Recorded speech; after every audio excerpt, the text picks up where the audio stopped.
Hello, chapter 7 8ാം ക്ലാസ്സിലെയാണ്.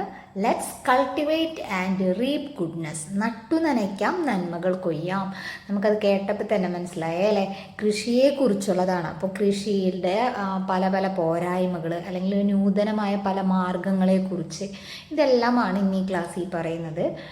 നമുക്ക് നോക്കാം. ആദ്യം തന്നെ എന്താണ്, ഒരു കുറിപ്പാണ് അല്ലേ? ഒരു കുട്ടിക്ക് എന്താണ്, കൃഷി ചെയ്യുന്നതിനോട് ഇൻട്രസ്റ്റ് തോന്നി. ആ കുട്ടി എന്താണ്, കൃഷി ചെയ്യാൻ തുടങ്ങി. അപ്പം നമ്മുടെ പഞ്ചായത്ത്, കൃഷിഭവൻ, ഭരണസമിതി അവയെല്ലാം എന്താണ്, ഈ കുട്ടിയെ സഹായിച്ചു എന്നുള്ള രീതിയിലുള്ള കാര്യങ്ങളാണ് ഇതിൽ പറഞ്ഞിട്ടുള്ളത്. ഇംഗ്ലീഷിലും മലയാളത്തിലും ഉണ്ട് കേട്ടോ. ആൻസറും എല്ലാം ക്വസ്റ്റ്യൻസും ഉണ്ടായിരിക്കും. അപ്പോൾ ഇഷ്ടമാവുകയാണെങ്കിൽ ലൈക്കും സബ്സ്ക്രൈബും ചെയ്യുക, ഫ്രണ്ട്സിനൊക്കെ ഷെയർ ചെയ്ത് കൊടുക്കാം. കൃഷിയുടെ ഒരു വിജയഗാഥ. അപ്പോൾ കൃഷി വിജയിക്കാൻ വേണ്ടി ഒരുപാട് കാര്യങ്ങൾ വേണം അല്ലേ? അപ്പോൾ അതിനെന്തെല്ലാമാണ് സഹായങ്ങളായിട്ടുള്ളത് എന്നുള്ളതാണ് ഓൺലൈൻ സംവിധാനം വഴി നമുക്ക് എന്താണ്, കീടബാധ വിവരശേഖരണത്തിന് പരിഹാരം, രോഗങ്ങളെക്കുറിച്ചും കീടബാധകളെക്കുറിച്ചുള്ള വിവരശേഖരണം കിട്ടും. പിന്നെന്താണ്, അവയ്ക്ക് വേണ്ട പരിഹാരവും ഓൺലൈൻ സംവിധാനം വഴി നമുക്ക് ലഭിക്കുന്നുണ്ട്. പിന്നെ എന്ത് കിട്ടും, സംശയ നിവാരണത്തിന് നമുക്ക് ഓൺലൈൻ വഴിയുള്ള സംവിധാനം ഉപയോഗിക്കാം. നമുക്ക് എന്തെങ്കിലും സംശയങ്ങൾ കൃഷിയെക്കുറിച്ചൊക്കെ ഉണ്ടെങ്കിൽ ഓൺലൈൻ വഴിയുള്ളതിലൂടെ ചോദിച്ചാൽ എന്താണ്, നമുക്കത് തീർത്തു തരും. അപ്പോൾ രണ്ടാമത്തെ ബോക്സിൽ എന്തെഴുതാം, സംശയ നിവാരണത്തിന്. ഇനി പിന്നെന്താണ്, നമുക്ക് ഓൺലൈൻ സംവിധാനം നമ്മളെങ്ങനെയെല്ലാം സഹായിക്കും, കാലാവസ്ഥയിൽ വരുന്ന മാറ്റങ്ങൾ അറിയാൻ വേണ്ടിയിട്ട് ഈ ഓൺലൈൻ സംവിധാനം നമ്മളെ സഹായിക്കും. അതുപോലെ ഒരു പ്രധാനപ്പെട്ട ഒരു കാര്യമാണ്, ഓൺലൈൻ വഴി നമുക്ക് എന്ത് ചെയ്യാൻ പറ്റും, വിപണനത്തിന് സഹായിക്കില്ലേ ഓൺലൈൻ സംവിധാനം? ഓൺലൈൻ സംവിധാനം നമ്മൾക്ക് വിപണനത്തിന് സഹായിക്കും. ഇനി സഹകരണ സംഭരണത്തിന് സഹായിക്കും അല്ലെ? സഹകരണ സംഘങ്ങൾ എന്ത് ചെയ്യാണ്, നമ്മളുടെ കൃഷി ചെയ്ത വസ്തുക്കൾ, അവരെ പ്രൊഡക്റ്റ് അതെന്ത് ചെയ്യും, സംഭരിക്കാനും പിന്നെയോ കുറഞ്ഞ വിലയിൽ വളം ലഭ്യമാക്കാനായിട്ട് സഹകരണ സംഘങ്ങൾ സഹായിക്കാറില്ലേ? കുറഞ്ഞ വിലയിൽ വളം ലഭ്യമാക്കാനും പിന്നെ സാമ്പത്തിക സഹായം, വിപണനം, ഇതിനെല്ലാം നമ്മൾ എന്താണ്, സഹകരണ സംഘങ്ങൾ സഹായിക്കുന്നുണ്ട്. ഓൺലൈൻ സിസ്റ്റം നമ്മൾ എന്തിനൊക്കെ സഹായിക്കുന്നു, നോ എബൌട്ട് ക്ലൈമറ്റ് ചേഞ്ച്, കാലാവസ്ഥാ വ്യതിയാനം മനസ്സിലാക്കാൻ, മാർക്കറ്റിംഗ് വിപണനത്തിന്, ക്ലാരിഫിക്കേഷൻ ഓഫ് ഡൗട്ട് നമ്മുടെ സംശയങ്ങൾ നിവാരണം ചെയ്യാൻ വേണ്ടി ഓൺലൈൻ സിസ്റ്റം നമ്മളെ സഹായിക്കുന്നുണ്ട്. അടുത്തത് എന്താണ്, കോഓപ്പറേറ്റീവ് സൊസൈറ്റീസ് എങ്ങനെയാണെന്ന് പറഞ്ഞാൽ നമുക്ക് സ്റ്റോറേജ് സംഭരണത്തിന്, പിന്നെയോ ഫിനാൻഷ്യൽ എയ്ഡ് നമ്മളെ സാമ്പത്തികമായിട്ട് സഹായിക്കുക, provide fertiliser at low price, നമ്മൾക്ക് ഫെർട്ടിലൈസർ എന്ന് പറഞ്ഞാൽ എന്താണ്, വളം കുറഞ്ഞ വിലയ്ക്ക് നൽകുന്നുണ്ട് കോഓപ്പറേറ്റീവ് സൊസൈറ്റീസ്.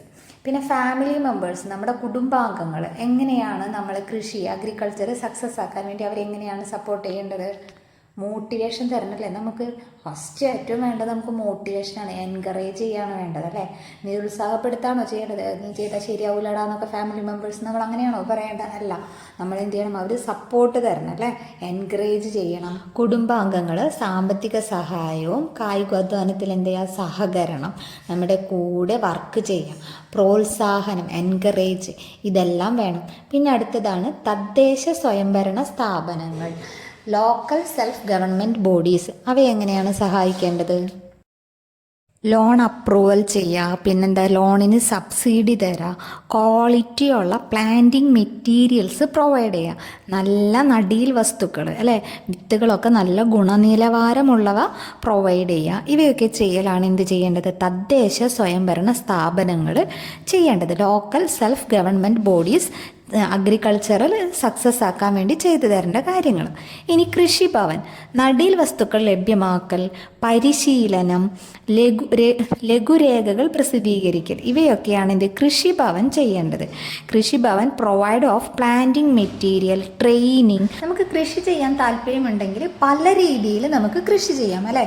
എങ്ങനെയൊക്കെ, ചാക്കിലെ കൃഷി ചെയ്യാം, പെറ്റ് ബോട്ടിലെ കൃഷി ചെയ്യാം, ചെടിച്ചട്ടിയിൽ ചെയ്യാം, ഗ്രോ ബാഗിൽ, ടെറസിൽ, എക്കോപോണിക്, വെർട്ടിക്കൽ ഫാമിങ്, അങ്ങനെ ഒരുപാട് തരത്തിലുള്ള കൃഷി രീതികളുണ്ട്.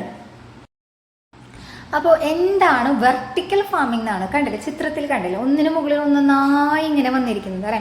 പക്ഷേ ഈ വെർട്ടിക്കൽ ഫാമിംഗ് ചെയ്യുമ്പോൾ ഒന്നിനു മുകളിൽ നിന്നല്ല, നമ്മുടെ സൂര്യപ്രകാശം എല്ലാം അതിനെല്ലായിടത്തേക്കും എത്തുന്ന രീതിയിൽ തന്നെ ആയിരിക്കും. പിന്നെയോ സ്ഥലം പരിമിതി കുറവുള്ളവർക്ക് ഇതൊരു നല്ലൊരു കൃഷി രീതി തന്നെയാണ് അല്ലേ വെർട്ടിക്കൽ ഫാമിംഗ് എന്ന് പറയുന്നത്. വെർട്ടിക്കൽ കൾച്ചർ എന്താണെന്ന് നോക്കാം. Vertical farming is an innovative cultural method where crops are grown in vertically stacked layers. A key features of vertical farming is that it utilize the possibilities of hydroponic or aeroponic. എന്ന് വെച്ചിട്ടുണ്ടെങ്കിൽ നമ്മളുടെ vertical farming എന്ന് പറഞ്ഞാൽ നമുക്ക് കുറച്ച് ഏരിയകളിലുള്ള സ്ഥലത്ത് എന്താണ് വെർട്ടിക്കലായിട്ട് പിക്ചറിൽ കണ്ടില്ല അതുപോലെ ഫാമിങ് കൃഷി ചെയ്യുന്ന രീതിയെയാണ് നമ്മൾ എന്തെന്ന് പറയുക വെർട്ടിക്കൽ ഫാമിംഗ് എന്ന് പറയുന്നത്. ഈ വെർട്ടിക്കൽ ഫാമിങ്ങിൽ തന്നെ നമുക്ക് എന്ത് ചെയ്യാം ഹൈഡ്രോപോണിക്സും എയറോപോണിക്സും വേണമെങ്കിൽ ചെയ്യാം. ഹൈഡ്രോപോണിക്സ് എന്ന് പറഞ്ഞാൽ എന്താണ് മണ്ണില്ലാതെ ജലത്തിൽ മാത്രം സസ്യത്തെ വളർത്താം അല്ലേ. ആ ജലത്തിൽ അതിന് വേണ്ട ന്യൂട്രിയൻസും എല്ലാം കൊടുത്ത് മൈക്രോ ന്യൂട്രിയൻസും ഒക്കെ ആഡ് ചെയ്ത് കൊടുത്ത് വളർത്തുന്നതിനെയാണ് നമ്മൾ എന്തെന്ന് പറയുക ഹൈഡ്രോപോണിക് എന്ന് പറയാം. എയറോപോണിക് എന്ന് പറഞ്ഞാൽ എന്താണ് വെള്ളവും മണ്ണൊന്നും ഇല്ലാതെ വായുവിൽ വളർത്തുന്നതിനെയാണ് നമ്മൾ എന്തെന്ന് പറയാം എയറോപോണിക്സ് എന്ന് പറയാം. It can be implemented even in urban areas with limited space by incorporating artificially lighting and protecting structures to shield crop from rain and sunlight. ഇനി നമുക്ക് എന്താണ് ആർട്ടിഫിഷ്യലായിട്ട് സൺലൈറ്റും റെയിനും ഒക്കെ കൊടുത്തിട്ട് വേണമെങ്കിലും വളർത്താം. അപ്പം നമുക്ക് എന്താ ക്ലൈമറ്റ് ചേഞ്ച് ആയാലൊന്നും നമ്മളുടെ ആ ഒരു വിളവെടുപ്പിനെ ബാധിക്കത്തില്ല. Farming can be carried out independent of climate condition, making it a significant advantage of this method. അപ്പോൾ ഈ ഒരു കൃഷി രീതി എന്താണ് നല്ലൊരു അഡ്വാൻറ്റേജ് ആണ്. പക്ഷേ ഫസ്റ്റ് ടൈമിൽ നമുക്ക് എന്താണ് ഒരുപാട് പൈസ ചിലവാകും ഈ വെർട്ടിക്കൽ ഫാമിങ്ങിനൊക്കെ. പക്ഷെ പിന്നീട് നമുക്ക് എന്താണ് ഒരുപാട് ലാഭം അതിൽ നിന്ന് ലഭിക്കും. കാരണം ക്ലൈമറ്റ് ചേഞ്ചോ മറ്റൊന്നും ഇതിനെ എഫക്റ്റ് ചെയ്യത്തില്ല അല്ലേ.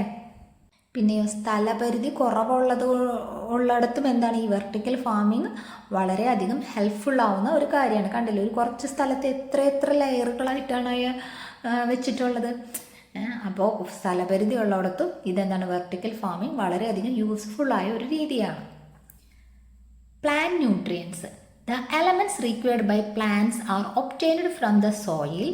Of these nitrogen, potassium, phosphorus, calcium, magnesium, NPPCM അങ്ങനെ ഓർത്തേക്കാം കേട്ടോ and sulphur are the elements required in large quantity. അപ്പോൾ കൂടുതൽ ക്വാണ്ടിറ്റി വേണ്ട സാധനങ്ങളാണ് നമ്മളിപ്പോൾ പറഞ്ഞത്. എന്ത് nitrogen, potassium, phosphorus, calcium, magnesium, sulphur. ഇത് എന്താണ് ലാർജ് ക്വാണ്ടിറ്റി വേണം. അതുകൊണ്ട് നമുക്ക് അവയെ എന്ത് പറയാം മാക്രോ ന്യൂട്രിയൻസ് എന്ന് പറയാം. These are called macronutrients. അപ്പം എന്താണ് മാക്രോന്യൂട്രിയൻസ് ചോദിക്കും. അപ്പം നമ്മൾ എന്ത് പറയണം നൈട്രജൻ, സൾഫർ, ഫോസ്ഫറസ്, പൊട്ടാസ്യം ഇതൊക്കെയാണ് macronutrients required for large amount. Plants required large amount. However, elements such as barium, boron, zinc, copper, manganese, iron, molybdenum, chlorine and nickels are required only in very small quantities. These are known as micronutrients. അപ്പോൾ micronutrients എന്ന് പറഞ്ഞാൽ എന്താണ് വളരെ കുറച്ച് quantity മാത്രം പ്ലാന്റ്സിന് വേണ്ടു. ഏതൊക്കെയാണെന്ന് 2-3 പേര് പിടിച്ചേക്കാം കേട്ടോ. Barium, boron, zinc, copper, iron, ഇതൊക്കെ ക്ലോറിൻ, ഇതൊക്കെ എന്താണ് വളരെ കുറവ് എമൗണ്ട് മതി. അവയെ നമുക്ക് എന്തെന്ന് വിളിക്കാം മൈക്രോ ന്യൂട്രിയൻസ് എന്ന് വിളിക്കാം. ഒരു മാർക്കിൻ്റെ ക്വസ്റ്റ്യനൊക്കെ ആയിട്ട് ചോദിക്കും. Fertilizers are applied to ensure that the crops received all the essential nutrients for their growth. അപ്പോൾ ഈ എല്ലാ മൈക്രോന്യൂട്രിയൻസ് ആയാലും മാക്രോന്യൂട്രിയൻസ് ആയാലും എന്ത് വേണം പ്ലാന്റ്സിൻ്റെ പ്രോപ്പർ ഗ്രോത്തിന് വേണം. പക്ഷെ മാക്രോന്യൂട്രിയൻസ് കുറയും, മൈക്രോന്യൂട്രിയൻസ് കുറച്ചും മതി.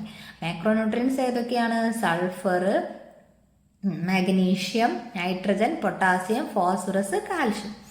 മൈക്രോന്യൂട്രിയൻസ് എന്ന് പറഞ്ഞാൽ എന്തൊക്കെയാണ് barium, boron, zinc, copper, manganese, iron, molybdenum, chlorine and nickels are micronutrients. വളങ്ങൾ അതായത് ഫെർട്ടിലൈസർ ഏതൊക്കെ തരത്തിലാണുള്ളത്? ആദ്യത്തേത് നമുക്ക് താഴെ എന്താ കൊടുത്തിരുന്നത് കൃത്രിമ വളം.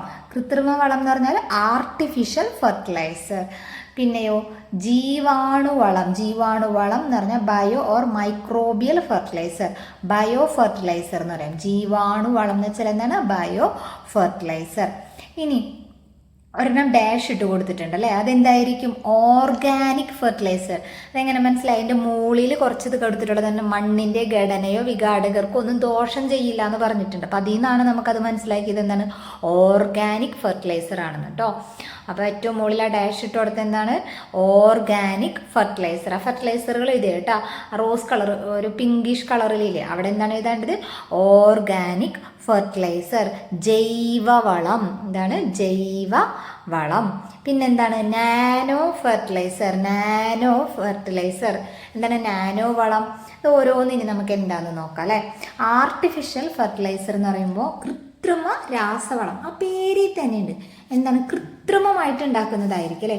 ഏതൊക്കെ എക്സാമ്പിളായിട്ട് പറഞ്ഞിരിക്കുന്ന? Urea, ammonium phosphate, ammonium sulphate.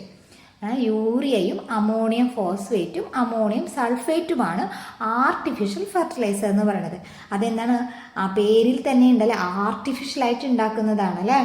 Artificially synthesised to increase the nutrient value of soil. നമ്മൾ കൃത്രിമമായിട്ട് ഉണ്ടാക്കിയതാണ്. എന്തിനു വേണ്ടിയിട്ട്? സോയിലിലെ ന്യൂട്രിയൻറ്റ് വാല്യൂ കൂട്ടുവാൻ വേണ്ടിയിട്ട് നമ്മൾ കൃത്രിമമായിട്ട് ഉണ്ടാക്കുന്നതാണ് എന്ത്? ആർട്ടിഫിഷ്യൽ ഫെർട്ടിലൈസർ എന്ന് പറയുന്നത്. Plant can easily absorbed. നമ്മൾ ഉണ്ടാക്കണതാണ്. അപ്പോൾ പ്ലാന്റ്സിന് വേഗം ലഭിക്കുന്ന രീതിയിലുള്ള ഒരു സ്ട്രക്ചർ കൂടി നമ്മൾ കൊടുക്കും അല്ലേ. Plants can easily absorb. Excessive use of fertiliser is harmful to soil അല്ലേ. അപ്പം എന്താണ്? നമ്മുടെ അമിതമായ വളപ്രയോഗം എന്താണ്? മണ്ണിൻ്റെ ഘടനയെയും പിന്നെന്താണ്? ഡീകമ്പോസേഴ്സ്, അവരുടെ സോയിലിലുള്ള ഡീകമ്പോസേഴ്സിനും എന്താണ്? എഫക്റ്റ് ചെയ്യും. മണ്ണിൻ്റെ ഘടനയ്ക്കും വിഘാടകർക്കും എന്താണ്? ദോഷം ചെയ്യും. ആർട്ടിഫിഷ്യൽ ആയിട്ടുള്ളതാണ് അല്ലേ. അപ്പോൾ അതെന്തായാലും ദോഷം ചെയ്യും. പക്ഷെ അതുകൊണ്ടുള്ള ഗുണം എന്താണ്? ആർട്ടിഫിഷ്യലായിട്ട് നമുക്ക് എന്താണ്? മണ്ണിൻ്റെ പോഷക മൂല്യം വർദ്ധിപ്പിക്കാൻ സാധിക്കും. പിന്നെയോ പ്ലാന്റ്സിന് ഈസി ആയിട്ട് എളുപ്പത്തിൽ ആഗിരണം ചെയ്യാനായിട്ട്, അബ്സോർബ് ചെയ്യാന്ന് വെച്ചാൽ ആഗിരണം ചെയ്യുക അല്ലേ, ആഗിരണം ചെയ്യാൻ കഴിയും. ഇതാണ് ആർട്ടിഫിഷ്യൽ ഫെർട്ടിലൈസർ കൊണ്ടുള്ള ഗുണം. അല്ലെങ്കിൽ ഗുണമുണ്ട്, അതിന് ദോഷമുണ്ട് അല്ലേ. ആർട്ടിഫിഷ്യൽ ഫെർട്ടിലൈസർ, കൃത്രിമ വളം ഏതൊക്കെയാണ്? Urea, ammonium sulphate, ammonium phosphate. ഇനി അടുത്തത് ഓർഗാനിക് ഫെർട്ടിലൈസർ, ജൈവവളം. നമുക്കറിയാം അല്ലേ, ജൈവവളം എന്ന് കേട്ടാൽ തന്നെ അറിയാം അല്ലേ. എന്തൊക്കെയാണ് അതിന് എക്സാമ്പിൾസ് ആയിട്ട് വരാം? ചാണകം വരും, കോഴിവളം, ചാരം, എല്ലുപൊടി അല്ലേ, compost, cattle manure, chicken manure, ash, bone meal. ഇതൊക്കെയാണ് അതിൻ്റെ എക്സാമ്പിളായിട്ട് വരുന്നത്. ഇനി അവ കൊണ്ടുള്ള ദോഷങ്ങൾ അല്ലെങ്കിൽ ഗുണങ്ങൾ എന്തൊക്കെയാണെന്ന് നോക്കാം. ബയോറെസിഡസ് ആണ്. എന്താണ്? ജൈവ അവശിഷ്ടങ്ങളിൽ നിന്ന് അല്ലെ, ജൈവവളമാണത്. It will not harm either the texture of soil or the decomposers. ഇതൊരിക്കലും എന്ത് ചെയ്യില്ല? നമ്മളുടെ ഭൂമിയുടെ മണ്ണിൻ്റെ ഘടനയ്ക്കോ അല്ലെങ്കിൽ ഡീകമ്പോസേഴ്സിനോ ഒന്നും ഹാനികരമല്ല ഇത് അല്ലേ. Plants get the nutrients released from these bioresidues by the decomposers. ഇതിനെന്താണ്? ഡീകമ്പോസേഴ്സ് വിഘാടകർ വിഘടിപ്പിച്ചിട്ടാണ് ഈ ന്യൂട്രിയൻസ് ആർക്ക് കിട്ടുന്നത്? പ്ലാന്റ്സിന് കിട്ടുന്നത്. Nutrients may be less. The process of decomposition takes a long time. അപ്പോൾ ഡീകമ്പോസിഷൻ നടക്കാൻ വേണ്ടി ഒരുപാട് സമയം എടുക്കും. പിന്നെയോ അതിൻ്റെ ന്യൂട്രിയൻസ് ഒക്കെ വളരെ കുറവായിരിക്കും. പ്ലാന്റ്സിലേക്ക് ആ ന്യൂട്രിയൻസ് എത്തുമ്പോഴേക്കും ഒരുപാട് സമയം എടുക്കും. ആ പ്ലാന്റ്സിന് ആ ന്യൂട്രിയൻസ് എത്തിക്കിട്ടാൻ വേണ്ടി സമയമെടുക്കും. പിന്നെ ഇത് യാതൊരു ദോഷവും ഇല്ലാത്ത ഒന്നാണല്ലേ ജൈവവളം എന്ന് പറയുമ്പോൾ. അപ്പോൾ എന്താണ് ജൈവവളം അല്ലെങ്കിൽ ഓർഗാനിക് ഫെർട്ടിലൈസർ എന്ന് പഠിച്ചു, അതിൻ്റെ എക്സാമ്പിളും പഠിച്ചു. ഓക്കെ, ജൈവ അവശിഷ്ടങ്ങളാണ്. പിന്നെയോ മണ്ണിൻ്റെ ഘടന വിഘാടകർക്കോ ദോഷം ചെയ്യുന്നില്ല. വിഘാടകർ ഇവയിൽ നിന്ന് സ്വതന്ത്രമാക്കുന്ന പോഷകങ്ങളാണ് ആർക്ക് ലഭിക്കുന്നത്? സസ്യങ്ങൾക്ക് ലഭിക്കുന്നത്. വിഘാടകർ ഡീകമ്പോസേഴ്സ് ആണ് വിഘടിപ്പിച്ച് സ്വതന്ത്രമാക്കുന്ന പോഷകങ്ങളെയാണ് ആർക്ക് കിട്ടുന്നത്? സസ്യങ്ങൾക്ക് ലഭിക്കുന്നത്. പിന്നെയോ പോഷകങ്ങളുടെ അളവിൽ കുറവായിരിക്കും അല്ലെ. വിഘടന പ്രക്രിയ എടുക്കാനായിട്ട് കാലതാമസം എടുക്കൂലേ, അത് വിഘടിച്ച് വരാനായിട്ട് അല്ലെ. വിഘടിപ്പിക്കാന്ന് പറഞ്ഞാൽ മനസ്സിലായില്ലേ? അത് ഇങ്ങനെ മണ്ണിൽ അലിഞ്ഞു പോവില്ല. ഇപ്പോൾ ഒരു ചാണകം അല്ലെങ്കിൽ ചാരം കുറച്ച് നാൾ കഴിഞ്ഞാൽ അത് കാണൂല അല്ലേ, മണ്ണിൽ അലിഞ്ഞു പോയിട്ടുണ്ടാവും. അപ്പോൾ അങ്ങനെ നടക്കാനായിട്ട് എന്താണ്? കുറച്ച് സമയങ്ങളെടുക്കും. അടുത്തതാണ് നാനോ വളങ്ങൾ. നാനോ വളങ്ങൾക്ക് എക്സാമ്പിളാണ് nano urea, nano phosphate, nano magnesium sulphate. എന്തൊക്കെയാണ് ഗുണവും ദോഷവും നോക്കാം. നാനോ കണിക രൂപത്തിലുള്ള കൃത്രിമ വളങ്ങളാണ്. നാനോ എന്ന് വെച്ചാൽ വളരെ ചെറിയ രൂപത്തിലുള്ള കൃത്രിമമായ വളങ്ങളാണ്. സസ്യങ്ങൾക്ക് എളുപ്പത്തിൽ ആഗിരണം ചെയ്യാൻ കഴിയും. നമുക്ക് നല്ല ഗുണങ്ങളാണല്ലേ. മറ്റു വളങ്ങളെ അപേക്ഷിച്ച് വളരെ ചുരുങ്ങിയ അളവിൽ മതിയാകും. ഒരു ഇത്തിരി ഇട്ടാൽ മതി. പേര് തന്നെ നാനോ, അപ്പോൾ നാനോ അളവിൽ ഇട്ട് കൊടുത്താൽ മതി. കൃത്രിമ വളങ്ങളെ പോലെ മണ്ണിൽ രാസഘടനയെ മാറ്റുന്നില്ല. അപ്പോൾ ദോഷമൊന്നും വലിയ രീതിയിലില്ല ഇതിനല്ലേ. അപ്പോൾ ഏതൊക്കെ വളങ്ങളാണുള്ളത്? ജൈവാണുവളം, കൃത്രിമ വളം, നാനോ വളം. അവയ്ക്ക് ഓരോന്നിനും എക്സാമ്പിൾസ് ഏതാണ്? Ammonium phosphate, urea, ammonium sulphate ഒക്കെ ഏതിന് എക്സാമ്പിളാണ്? കൃത്രിമ വളത്തിനാണ്. Nano urea, nano phosphate, nano magnesium കേട്ട് കഴിഞ്ഞാൽ അറിയാം അല്ലേ ഏത് വളമാണ്? നാനോ വളമാണ് അല്ലേ. Nano fertilisers, artificial fertilisers. ഇനി എന്താണ്? ജീവാണുവളം. എന്താ? ബയോ ഫെർട്ടിലൈസേഴ്സ് ഏതൊക്കെയാണ്? Rhizobium, azospirillum, mycorrhiza. ഇതൊക്കെയാണ് അതിക്ക് example. Adding microbes to the soil that help in nitrogen and phosphorus fixing. Don't harm the structure of soil and decomposers. അറിയാലോ അല്ലേ, നമ്മുടെ സോയിലിൻ്റെ ഘടനയ്ക്കൊന്നും ഡീകമ്പോസേഴ്സിനൊന്നും ദോഷമില്ല. അടുത്തതാണ് നാനോ ഫെർട്ടിലൈസർ. ഏതൊക്കെയാണ്? Nano urea, nano phosphate, nano magnesium sulphate. Artificial fertilizers in the form of nano particle. Artificial fertiliser എന്ന് പറഞ്ഞാൽ കൃത്രിമ ഫെർട്ടിലൈസർ എന്ത് രൂപത്തിൽ വരാണ്? വളരെ കുഞ്ഞു രൂപത്തിലാക്കി മാറ്റാണ്. Can be easily absorb by the plant. പ്ലാന്റ്സിന് വളരെ എളുപ്പത്തിൽ വലിച്ചെടുക്കാൻ പറ്റും. അബ്സോർബ് ചെയ്യാന്ന് പറഞ്ഞാൽ അറിയില്ല, ഇങ്ങനെ വലിച്ചെടുക്കുന്നതിനെയാണ് കേട്ടോ പറയുക അബ്സോർബ് ചെയ്യാന്ന്. Required in very small quantity and compare to other fertilisers. മറ്റുള്ള വളങ്ങളെ അപേക്ഷിച്ച് എന്താണ്? വളരെ കുറച്ച് ഇട്ടാൽ മതി. Do not effect the chemical structure of soil such. നമ്മളെ സോയിലിൻ്റെ സ്ട്രക്ചറിനൊന്നും അത് അധികം ദോഷമൊന്നും വരുത്തത്തില്ല. ഇനി അടുത്തത് എന്താണ്? Leaf colour chart. ധാന്യവിളകളിൽ നൈട്രജൻ്റെ ലഭ്യത എത്രത്തോളം ഉണ്ടെന്ന് കണ്ടെത്താനുള്ള ഒരു എളുപ്പമാർഗമാണിത്. ചെടികളുടെ ഇലകളുടെ നിറം പ്രമാണ ചിത്രത്തിൽ താരതമ്യപ്പെടുത്തി നൈട്രജൻ വളങ്ങൾ എത്രത്തോളം ചേർക്കേണ്ടതുണ്ട് എന്ന് കണ്ടെത്തുവാൻ ഇത് സഹായിക്കുന്നു. ഇളം പച്ചനിറം നൈട്രജൻ്റെ കുറവ് സൂചിപ്പിക്കുന്നു. കടും പച്ചനിറം നൈട്രജൻ്റെ അളവ് ആവശ്യത്തിനുണ്ട് എന്ന് സൂചിപ്പിക്കുന്നു. അപ്പോൾ ആ ചാർട്ട് ആ പിക്ചറിൽ കൊടുത്തിട്ടുണ്ട്, കണ്ടാൽ തന്നെ അറിയാം അല്ലേ. നല്ല കടും പച്ച തൊട്ട് ലൈറ്റ് പച്ച ആവണ വരെയും ചാർട്ടിൻ്റെ ഇങ്ങനെ നിറം മങ്ങി മങ്ങി മങ്ങി വരുന്നതാണ്, കണ്ടില്ലേ. അപ്പം ആദ്യത്തെ രണ്ടിലൊക്കെ വന്ന് നിൽക്കുകയാണെങ്കിൽ എന്താണ്? നല്ല പച്ച നിറത്തിൽ നിൽക്കുകയാണെങ്കിൽ അതിൻ്റെ അർത്ഥം എന്താണ്? നൈട്രജൻ വളം ആ മണ്ണിലുണ്ട്. ചെടിക്ക് ആവശ്യമായ നൈട്രജനൊക്കെ ആ മണ്ണിൽ നിന്ന് ലഭിക്കുന്നുണ്ട്. പിന്നെ നമുക്കപ്പോൾ എക്സ്ട്രാ നൈട്രജൻ വളം ആഡ് ചെയ്യേണ്ട ആവശ്യമില്ല എന്നാണ്. അതേ സ്ഥാനത്ത് ഏറ്റവും ലാസ്റ്റത്തെ പച്ച നിറത്തിലാണ് ഇല വന്ന് നിൽക്കണമെന്നുണ്ടെങ്കിൽ അതിൻ്റെ അർത്ഥം എന്താണ്? ആ മണ്ണിൽ നൈട്രജൻ്റെ വളമില്ല. നൈട്രജൻ അബ്സോർബ് ചെയ്യാനായിട്ട് ചെടികൾക്ക് അവിടെ നൈട്രജൻ കിട്ടുന്നില്ല. അപ്പോൾ നമ്മൾ എന്ത് ചെയ്യുക? നൈട്രജൻ വളം ആഡ് ചെയ്ത് കൊടുക്കുക, അല്ലെങ്കിൽ മറ്റു പല മാർഗങ്ങളും സ്വീകരിക്കുകയാണ് ചെയ്യേണ്ടത്. ഇനി വെജിറ്റബിൾസിൽ ഓരോ വെജിറ്റബിൾസിൻ്റെ പേര് കൊടുത്തിട്ടുണ്ട്. അവയിൽ അടങ്ങിയിട്ടുള്ള പ്രോട്ടീൻ്റെ അളവ്, ഫൈബറിൻ്റെ അളവ്, കാർബോഹൈഡ്രേറ്റ് ഒക്കെ എന്താണ്? എനർജി തരുന്നതാണ്. പ്രോട്ടീൻ, കാർബോഹൈഡ്രേറ്റ് ഒക്കെ നമുക്ക് എനർജി തരുന്നതാണ്. Calcium, iron, carotene, vitamins and minerals അല്ലേ. അതൊക്കെ എന്തോരമാണ് ഈ ഓരോ വെജിറ്റബിൾസിലുള്ളതെന്നാണ് കൊടുത്തിരിക്കുന്നത്. Colocasia leaf. എന്താണ് കൊളക്കേഷ്യ ലീഫ്? ചേമ്പല. നോക്കിയേ, പ്രോട്ടീൻ എത്രയാണെന്ന്? 3.9 പ്രോട്ടീൻ ഉണ്ട് അതിൽ. പിന്നെ ഫൈബർ ഓരോന്ന് അളവ് കൊടുത്തിട്ടുണ്ട് കേട്ടോ. പിന്നെ കറി ലീവ്സ് എന്ന് പറഞ്ഞാൽ എന്താണ്? വേപ്പല. Sweet amaranth, cabbage, beetroot, cauliflower. ഇതിൽ ഏറ്റവും കൂടുതൽ ഏതിൽ അടങ്ങിയിട്ടുള്ളത് നോക്കിയേ? സ്വീറ്റ് അമറാന്തും ഡ്രം സ്റ്റിക്ക് ലീവ്സിലാണ് പ്രോട്ടീൻ കൂടുതലുള്ളത്. പിന്നെ അങ്ങനെ ഓരോന്നും നമ്മളത് പറയുന്നില്ല, നിങ്ങൾ നോക്കി മനസ്സിലാക്കിയാൽ മതി കേട്ടോ. ഇനി നാടൻ പച്ചക്കറികളുടെ പ്രത്യേകതകളെ കുറിച്ചാണ് പറയുന്നത്. Local varieties are naturally well suited to the local environment since they have inherit resistance to pest and disease. ലോക്കലിൽ വളരുന്നവർക്ക് ആ ഒരു എൻവിറോൺമെൻറ്റിൽ എന്താണ് നന്നായി വളരാൻ പറ്റുമല്ലോ. ഇപ്പം നമ്മുടെ ഇവിടെയൊക്കെ ചേമ്പ്, കാച്ചിങ്ങ അതൊക്കെ നന്നായി വളരും. അതിനെന്താണ് റെസിസ്റ്റൻസ് പവറും കൂടുതലായിരിക്കും. പെറ്റ്സിന് അല്ലെങ്കിൽ ഡിസീസിന് ഒക്കെ റെസിസ്റ്റ് ചെയ്യാനുള്ള കഴിവ് കൂടുതലായിരിക്കും. The use of pesticides can be minimised. അപ്പം നമുക്ക് എന്താണ്, ഇതിന് ഓൾറെഡി കീടങ്ങളെ ചെറുക്കാനുള്ള കഴിവുണ്ട്. പിന്നെ നമ്മൾ പോയിട്ട് വെറുതെ കീടനാശിനി അതിൻ്റെ മേൽ തെളിക്കേണ്ട ആവശ്യമില്ല, കീടങ്ങൾ വരാണ്ടിരിക്കാൻ വേണ്ടല്ലേ. അപ്പം നമുക്ക് അതിൻ്റെ ഉപയോഗം എന്താണ്, വളരെ കുറച്ച് മാത്രം മതിയാവും. കീടനാശിനിയുടെ ഉപയോഗം നമുക്ക് അവിടെ കുറയ്ക്കാൻ പറ്റും. അപ്പം അതിൻ്റെ പൈസ നമുക്ക് അവിടെ ലാഭാക്കി കൂടെ. By supporting local pollinators and beneficial insect they help maintaining ecological balance. പിന്നെ പോളിനേഷൻ ചെയ്യാനൊക്കെ ആയിട്ടുള്ള ഇൻസെക്റ്റുകൾ കാര്യങ്ങളൊക്കെ എന്തായിരിക്കും, അവിടെ തന്നെ ഉള്ളതായിരിക്കും അല്ലേ. അപ്പോൾ നമ്മുടെ ഇതെല്ലാം അവിടെ വരുമ്പോൾ ഒരു ഇക്കോളജിക്കൽ ബാലൻസ് അവിടെ നടക്കും. As these crop required minimal fertiliser and pesticides cultivation cost can be also be reduced. നമ്മൾ പറഞ്ഞു. അപ്പോൾ ഇതിന് എന്താണ്, നമുക്ക് ഫെർട്ടിലൈസർ വളങ്ങൾ കുറച്ചിട്ട് കൊടുത്താൽ മതി. അതിനായൊരു എൻവിരോൺമെൻറ്റിൽ നല്ല രീതിയിൽ വളരാനുള്ള കഴിവുണ്ട്.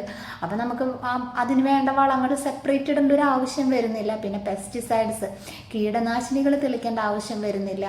അപ്പോൾ എന്താണ്, നമുക്ക് ആ ഒരു കൾട്ടിവേറ്റ് ചെയ്യുന്ന കോസ്റ്റ്, കൃഷി ചെയ്യുന്നതിനുള്ള ആ ഒരു കാശ് ഇറക്കണത് കുറച്ച് മതി അല്ലേ. അപ്പോൾ നമുക്കതൊരു ലാഭമുള്ള കാര്യമായിരിക്കും. ചിലവ് കുറയുമ്പോൾ എന്താണ്, നമുക്ക് ലാഭം കൂടുതലായി കിട്ടില്ലേ. ഇനി മികച്ച വിളവിന് മേന്മയുള്ള നടീൽ വസ്തുക്കൾ, നല്ല ഗുണമേന്മയുള്ള പ്ലാന്റ് അല്ലെങ്കിൽ സീഡ്സ് ഒക്കെ ആയിരിക്കണം എന്ത് ചെയ്യേണ്ടത്, നമ്മൾ നടേണ്ടത്. അങ്ങനെ ഗുണമേന്മയുള്ള പ്ലാന്റ്സിനെ, high quality planting material, plant നടാനുള്ള തൈകളെ ഉണ്ടാക്കാനായിട്ട് പല മെത്തേഡുകൾ നമ്മൾ യൂസ് ചെയ്യുന്നുണ്ട്.